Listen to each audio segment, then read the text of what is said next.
பிரியமானவர்களே, அன்பர் இயேசுவின் நாமத்தில் வாழ்த்துக்கள். எண்ணாகமம் 21 அதிகாரம் 5வது வசனத்தின் பின்பகுதி. இந்த அற்பமான உணவு எங்கள் மனதுக்கு வெறுப்பாயிருக்கிறது என்றார்கள். எந்த அற்பமான உணவு? தேவன் கொடுத்த பரலோகத்தின் மன்னா. அது தூதர்களுடைய உணவு என்று வேத வல்லுநர்கள் சொல்லுகிறார்கள். பிரியமானவர்களே, அந்த தூதர்களுடைய உணவை மனிதன் சாப்பிட்டான் என்று ஆவியானவரும் கூட சொல்லுகிறார். ஆதலால் அது எப்படி இருந்துச்சா? இஸ்ரவேல் ஜனங்களுக்கு அவங்க மனசுக்கு வெறுப்பா இருந்ததா? தேவன் கொடுக்கிற ஆசீர்வாதம் மனதுக்கு வெறுப்பா மாறும்போது நம்முடைய வாழ்க்கை கசப்பாகிவிடும். தேவன் கொடுத்த மனைவி பிடிக்கல, மனதுக்கு வெறுப்பா இருக்கு. தேவன் கொடுத்த கணவன் மனதுக்கு வெறுப்பா இருக்கு. தேவன் கொடுத்த பிள்ளைகள் மனதுக்கு வெறுப்பா இருக்கு. அப்படி சொல்லலாமா? பிரியமானவர்களே, இஸ்ரவேல் ஜனங்கள் அறியாமல் இந்த வார்த்தையை சொல்லி மடிந்து போனார்கள் இல்லையா? அவங்க எப்படி சொல்லியிருக்கணும்?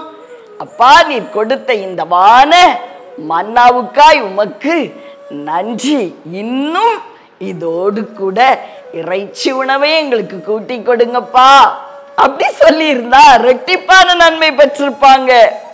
ஆனா அவங்க என்ன சொன்னாங்க? நீங்க கொடுக்கிற இந்த உணவு எங்களுக்கு வெறுப்பா இருக்கு. பிரியமானவர்களே, நம்முடைய வார்த்தையில நாம் கவனம் உள்ளவர்களாய் காணப்படணும்.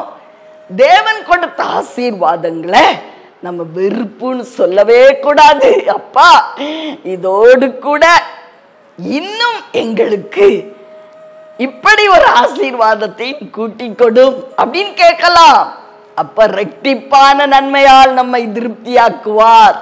ஆதலால் நாம் ஞானத்தோடு கூட தேவனிடத்துல பேச கற்றுக்கொள்ள வேண்டும். அப்ப நமக்கு இரட்டிப்பான நன்மைகளும் வாழ்வும் சுகமும் தீர்காயுசும் ஆரோக்கியமும் பலனும் எல்லாம் உண்டாயிருக்கும்.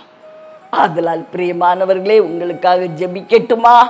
அன்பின் பரலோக தகப்பனே, அருமையான நல்ல இரட்சகா, ஆவியானவரே, அன்பான தெய்வமே, இஸ்ரவேல் ஜனங்களை போல மதியற்ற வார்த்தைகளை பேசாதபடி எங்களுடைய நாவுக்கு காவல் வையும். அப்பா, ஞானத்தோடு இரட்டிப்பான நன்மைகளை பெற்றுக்கொள்ள கிருபை நிறைந்த வசனங்களை எங்களுக்கு தாரும், எங்க நாக்குல தாரும். இயேசுவின் நாமத்தில் ஆமென்.